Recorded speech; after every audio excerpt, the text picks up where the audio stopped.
जय श्री राम मित्रों, लोक कथाएं चैनल में आपका स्वागत है। भारत के विभिन्न प्रदेशों, भाषाओं और विदेशी लोक कथाएं सुनने के लिए हमारे चैनल को सब्सक्राइब करना ना भूलें। लोक कथाएं। ब्रह्मकमल उत्तराखंड की लोक कथा। ब्रह्मकमल लोक कथा उत्तराखंड। ब्रह्मकमल उत्तराखंड का राज्य पुष्प है। हिमालय के पर्वतीय क्षेत्रों में ब्रह्मकमल को एक अत्यंत पवित्र फूल माना जाता है। यहाँ के लोगों का विश्वास है कि ब्रह्मकमल के दर्शन मात्र से ही जीवन के सभी पाप नष्ट हो जाते हैं। इस फूल के संबंध में अनेक रोचक किंवदंतियां और मिथ कथाएं प्रचलित हैं। इनमें कहीं इसे देवलोक का फूल बताया गया है तो कहीं इसे एक अभिशप्त साधु कहा गया है। एक प्रचलित किंवदंती के अनुसार ब्रह्मकमल परीलोक की एक अभिशप्त परी है। बहुत समय पहले की बात है। कहते हैं कि उस समय परीलोक की परियां धरती पर आती थीं। यहां दिन भर विचरण करती थीं और रात का अंधेरा होने के पहले वापस चली जाती थीं। परियों को धरती की स्वच्छ साफ पानी की नदियां, झरने, बड़े बड़े तालाब और ऊंचे ऊंचे पर्वत बहुत अच्छे लगते थे। परियां हमेशा जंगलों में ऐसे स्थान पर आती थी जहां दूर दूर तक कोई आदमी न हो। परियां आदमी से बहुत डरती थीं और यदि उन्हें कोई आदमी दिखाई पड़ जाता था तो वे उसके पास आने के पहले उड़ जाती थीं और वह स्थान छोड़ देती थीं। इसके बाद वह किसी नए स्थान की खोज करती थीं और फिर वहां आना आरंभ कर देती थीं। परियों को धरती पर अनेक बार कई मुसीबतों का सामना भी करना पड़ा, लेकिन उन्हें धरती इतनी अच्छी लगती थी कि वे धरती पर आने का मोह छोड़ नहीं पाती थी और जब भी उन्हें अवसर मिलता वे धरती पर अवश्य आ जाती थी। परीलोक की परियां तो धरती पर प्रायः आती रहती थीं, किंतु परियों की रानी धरती पर कभी नहीं आई। उसने अपनी बेटी को भी धरती पर कभी नहीं आने दिया। रानी परी ने अपनी मां से सुन रखा था कि धरती बहुत सुंदर है किंतु धरती पर खतरे भी कम नहीं है। अतः उसने यह निश्चय कर लिया था कि वह धरती पर कभी नहीं जाएगी। परियों की राजकुमारी रानी परी की बेटी छोटी थी। वह अपने साथ की बड़ी परियों से हमेशा धरती की सुंदरता और धरती के लोगों के किस्से कहानियां सुना करती थी। उसे उसके साथ की परियां प्रायः बताती रहती थी कि वे धरती की नदियों, झीलों, तालाबों में खूब नहाती और तरह तरह की जल क्रीड़ाएं करती हैं। धरती पर बड़े बड़े सुंदर वृक्ष हैं, जिन पर तरह तरह के रंग बिरंगे फूल खिलते हैं और मीठे मीठे फल लगते हैं। परियां बताती थी कि वे फूल तोड़कर उनकी मालाएं बनाती हैं और फल खाती हैं। एक बार उन्होंने फूलों की मालाएं बनाकर अपनी राजकुमारी को भी दी। परियों की राजकुमारी जैसे जैसे बड़ी होती गई, उसकी धरती पर जाने की इच्छा बढ़ती गई। वह धरती पर आकर यहाँ के पहाड़, नदियां, झीलें, तालाब, झरने, पेड़ पौधे, फल फूल, जंगली जीव जंतु, पशु पक्षी आदि देखना चाहती थी और अन्य परियों के समान इनका आनंद लेना चाहती थी। रानी परी को अपनी बेटी की इस इच्छा के बारे में जब मालूम हुआ तो वह बहुत नाराज हुई और उसने धरती पर जाने वाली परियों का अपनी बेटी से मिलना पूरी तरह बंद करा दिया। धीरे धीरे काफी समय बीत गया। परियों की राजकुमारी अब अपनी मां रानी परी जैसी दिखाई देने लगी थी। वह बहुत सुंदर थी। उसका गोरा रंग और सुनहरे बाल साफ बताते थे कि वह परियों की राजकुमारी है। परियों की राजकुमारी कुछ समय तक तो रानी परी की कैद में अकेली रही, लेकिन जब उससे यह सहन नहीं हुआ तो उसने चुपचाप महल के बाहर निकलना और धरती पर जाने वाली परियों से मिलना आरंभ कर दिया। परियों की राजकुमारी अन्य परियों से इस तरह मिलती थी कि रानी परी को पता नहीं चलता था। एक बार परियों की राजकुमारी ने अपने साथ की परियों से धरती पर उसे ले चलने का आग्रह किया। सभी परियां रानी के क्रोध से बहुत डरती थीं, अतः उन्होंने परियों की राजकुमारी को साथ ले चलने से मना कर दिया। परियों की राजकुमारी बहुत जिद्दी थी। वह वापस अपने महल के बगीचे में आ गई और एक स्थान पर छिप गई। प्रातःकाल का समय था। धरती पर आने वाली परियों ने अपने अपने पंख लगाए और धरती की ओर उड़ चली। इसी समय परियों की राजकुमारी बाहर निकली और वह भी अपने पंख लगाकर परियों के पीछे पीछे चल पड़ी। धरती पर जाने वाली परियों को इसका पता नहीं चला। परियां आगे आगे उड़ती रहीं और परियों की राजकुमारी चुपचाप उनका पीछा करती रही। परियों ने कभी कल्पना भी नहीं की थी कि परियों की राजकुमारी उनके पीछे पीछे आ रही है। वे अब धरती के बहुत पास आ गई थी। अचानक परियों की राजकुमारी को छींक आ गई। परियों ने पीछे मुड़कर देखा तो घबरा गईं। उन्होंने तुरंत आपस में कुछ बातें की और यह निर्णय लिया कि वे धरती पर नहीं जाएंगी और वापस परीलोक चली जाएंगी। उन्होंने अपना निर्णय परियों की राजकुमारी को भी बता दिया। परियों की राजकुमारी बहुत जिद्दी थी। उसने पहले तो सभी परियों से अनुरोध किया कि वे उसे धरती पर अपने साथ ले चलें, लेकिन जब परियां तैयार नहीं हुई तो उसने परीलोक लौटने से इनकार कर दिया और उन्हें यह भी बता दिया कि वह अकेली ही धरती पर जाएगी। सभी परियां असमंजस में पड़ गईं।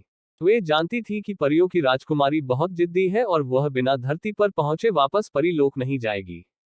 परियां रानी परी से भी बहुत डरती थीं। अतः परियों की राजकुमारी को छोड़कर वे परीलोक नहीं लौट सकती थीं। अंत में सभी ने मिलकर यह निर्णय लिया कि वे परियों की राजकुमारी को धरती पर ले जाएंगी और कुछ समय रुककर जल्दी ही परीलोक वापस लौट जाएंगी। परियों की राजकुमारी खुश हो गई। धरती पास ही थी, अतः कुछ ही समय में सभी परियां धरती पर आ गईं।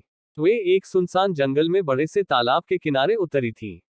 यह स्थान बहुत सुरक्षित था। यहाँ परीलोक की सभी परियां प्रायः आती रहती थीं। परियों की राजकुमारी को यह स्थान बहुत अच्छा लगा। उसने कभी सोचा भी नहीं था कि धरती इतनी सुंदर होगी। सभी परियों ने अपनी राजकुमारी के साथ तालाब में स्नान किया, कुछ देर जल क्रीड़ा की और परीलोक वापस लौटने के लिए अपने अपने पंख लगाकर तैयार हो गईं। किंतु परियों की राजकुमारी अभी धरती पर रुकना चाहती थी और कुछ नए स्थान देखना चाहती थी। परियों ने अपनी राजकुमारी को बहुत समझाया, लेकिन जिद्दी राजकुमारी नहीं मानी।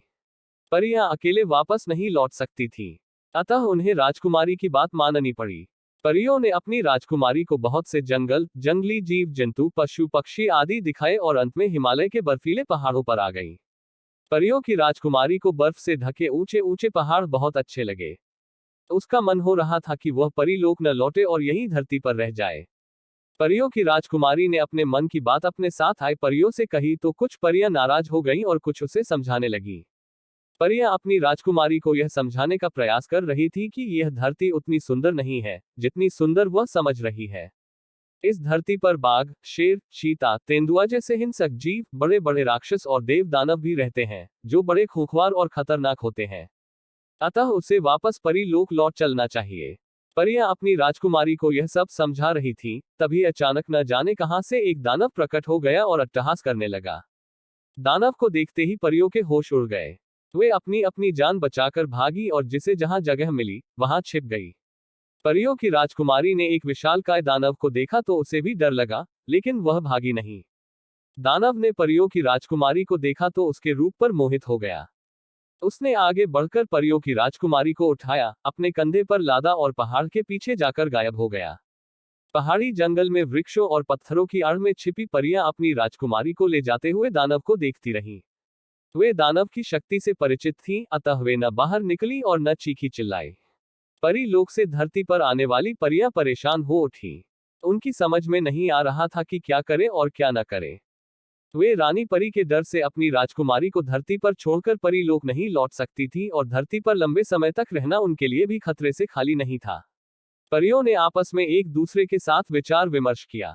एक परी ने कहा कि धरती पर राक्षसों और देव दानवों के साथ ही वीर, साहसी और नेक इंसान भी रहते हैं। दूसरी परी ने सुझाव दिया कि सभी परियों को ऐसे इंसान की प्रतीक्षा करनी चाहिए और उसके सहयोग से अपनी राजकुमारी को मुक्त कराना चाहिए। एक अन्य परी ने सुझाव दिया कि प्रतीक्षा करने में बहुत समय लगेगा, ऐसा इंसान न जाने कब आए, अतः सभी को मिलकर ऐसे इंसान को ढूंढना चाहिए और राजकुमारी को मुक्त कराने का अनुरोध करना चाहिए। सभी परियों को अंतिम परी का सुझाव अच्छा लगा और उन्होंने यह तय किया कि वे साधारण स्त्रियों के रूप में अगले दिन से ही एक वीर, साहसी और नेक इंसान की खोज आरंभ कर देंगी और जल्दी से जल्दी अपनी राजकुमारी को दानव से मुक्त कराने का प्रयास करेगी। परियों ने किसी तरह एक प्राकृतिक गुफा में रात बिताए और सवेरा होते ही अपना अभियान आरंभ कर दिया। वे इधर उधर फैल गईं और जंगल से गुजरने वालों पर नजर रखने लगी। परियों को शाम हो गई, किंतु वीर, साहसी और नेक इंसान तो दूर की बात, उन्हें कोई साधारण इंसान भी नहीं दिखाई दिया। संभवतः दानव के भय के कारण लोगों ने उधर से गुजरना छोड़ दिया था। धीरे धीरे 3 दिन हो गए, लेकिन परियों को कोई सफलता नहीं मिली। अचानक एक दिन दोपहर के समय उस पहाड़ी जंगल से घोड़े पर सवार एक हट्टा कट्टा सुंदर युवक गुजरा। उसे वहीं पास ही एक वृक्ष की आड़ में खड़ी परी ने देखा और सहायता के लिए गुहार लगाने लगी। परी की आवाज सुनकर घोड़े पर सवार युवक रुक गया और उसने अपनी दृष्टि इधर उधर दौड़ाई। युवक से कुछ दूरी पर एक सुंदर स्त्री खड़ी थी और सहायता के लिए उसे पुकार रही थी। युवक घोड़े से नीचे उतरा और पैदल चलता हुआ परी के पास पहुंचा। इसी समय अन्य परियां भी आ गईं। सभी ने उस युवक को यह बता दिया कि वे परी लोक की परियां हैं और इसके साथ ही अपनी राजकुमारी के अपहरण की पूरी कहानी भी उससे बता दी। युवक वास्तव में वीर, साहसी और नेक इंसान था। उसने परियों को बताया कि वह इस राज्य का राजकुमार है और उनकी सहायता अवश्य करेगा। परियों को थोड़ी बहुत राहत मिली। राजकुमार अपने राज्य के सभी क्षेत्रों से अच्छी तरह परिचित था। उसे दानव की पूरी जानकारी थी और यह भी मालूम था कि दानव कहाँ रहता है। राजकुमार ने परियों को आश्वासन दिया कि वह उनकी राजकुमारी को दानव से मुक्त कराने का पूरा प्रयास करेगा। इसके बाद वह अपने घोड़े पर सवार हुआ और एक ओर बढ़ गया। राजकुमार ऊंची ऊंची असमतल पहाड़ी चट्टानों पर बड़ी तेजी से अपना घोड़ा दौड़ाता रहा और कुछ समय बाद एक बड़ी नदी के पास आ पहुंचा। इस नदी के किनारे अनेक बड़ी बड़ी गुफाएं थीं। राजकुमार ने अपनी तलवार निकाली और एक गुफा के सामने आकर खड़ा हो गया। यह दानव की गुफा थी। गुफा के द्वार पर एक भारी पत्थर अड़ा हुआ था। इससे यह साफ था कि दानव अपनी गुफा में नहीं है।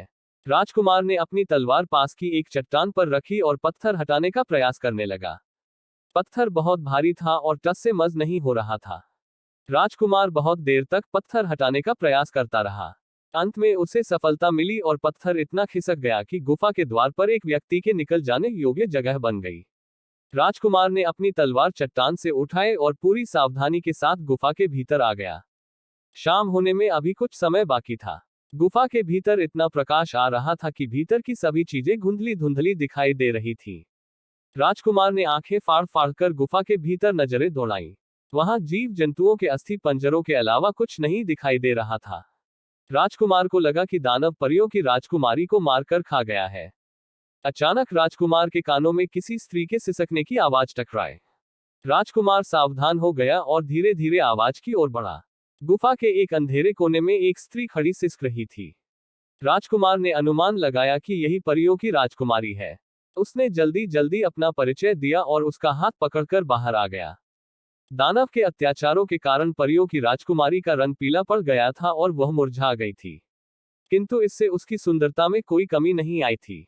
राजकुमार ने परियों की राजकुमारी को देखा तो उस पर मोहित हो गया। परियों की राजकुमारी बहुत घबराई हुई थी। इस समय उसे राजकुमार एक देवदूत जैसा लग रहा था। राजकुमार जानता था कि यह स्थान सुरक्षित नहीं है। दानव कभी भी वापस आ सकता था और उन दोनों के लिए मुसीबतें खड़ी कर सकता था। अतः राजकुमार ने परियों की राजकुमारी को घोड़े पर बैठाया और स्वयं भी घोड़े पर सवार हो गया। राजकुमार का घोड़ा अभी 2-4 कदम भी आगे नहीं बढ़ा था कि न जाने कहां से दानव प्रकट हो गया और घोड़े के सामने खड़ा हो गया।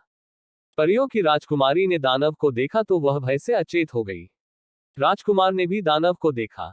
वह घोड़े के सामने सीना ताने उसका रास्ता रोके खड़ा था। राजकुमार वीर और साहसी था। वह घोड़े से नीचे उतरा, परियों की राजकुमारी को सहारा देकर नीचे उतारा, उसे एक स्थान पर लिटाया और तलवार लेकर दानव के सामने आ गया। दानव ने राजकुमार को इस रूप में देखा तो जोर से हंसा। उसने राजकुमार को ऊंची आवाज में चेतावनी दी कि यदि वह उससे युद्ध करेगा तो बिना मौत मारा जाएगा। उसने राजकुमार को यह भी समझाया कि वह असीम शक्तिशाली दानव है, कोई उससे जीत नहीं सकता। राजकुमार ने दानव की बात का कोई उत्तर नहीं दिया और मुस्कुराता रहा। राजकुमार की मुस्कुराहट ने दानव का क्रोध बढ़ा दिया। उसने अपना दाहिना हाथ बढ़ाकर राजकुमार को पकड़ने की कोशिश की।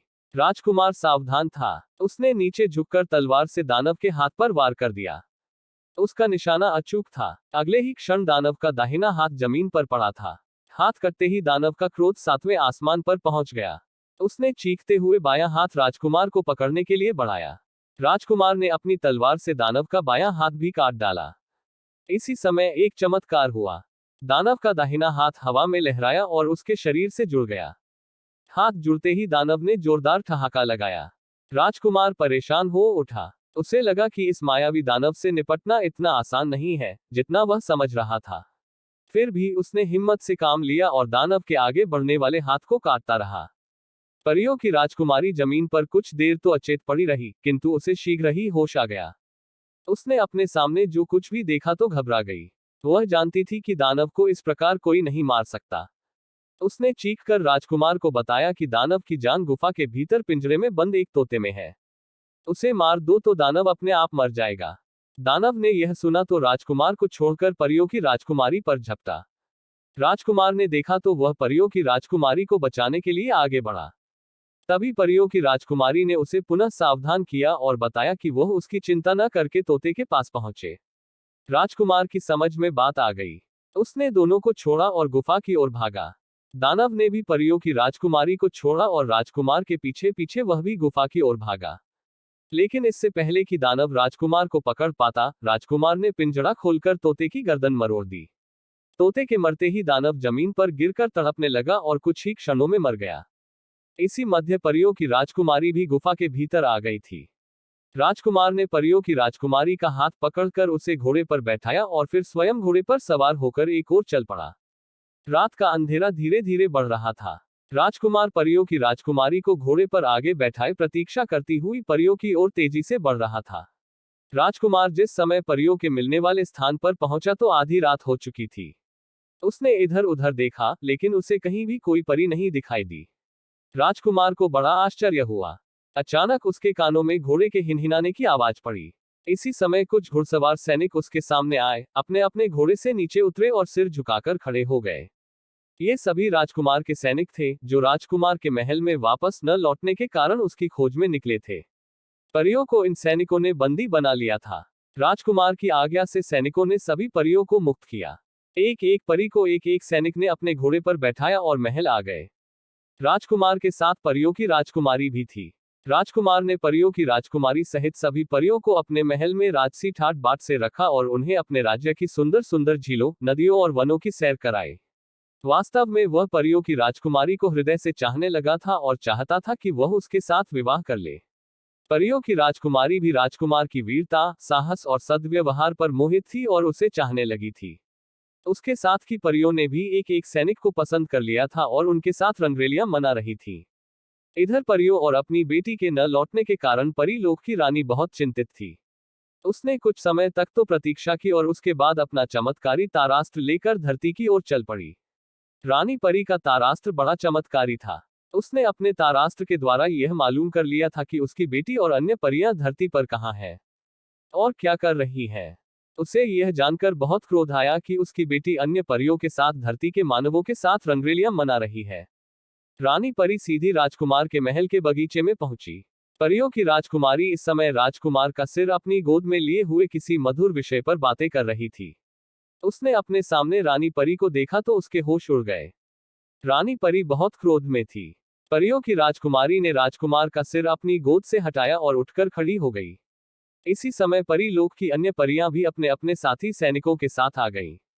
रानी परी ने सभी परियों को जलती हुई आंखों से देखा और उन्हें परी लोक वापस चलने का आदेश दिया, लेकिन परियों ने अपने अपने सिर नीचे कर लिए और अपने अपने साथी का हाथ पकड़ लिया।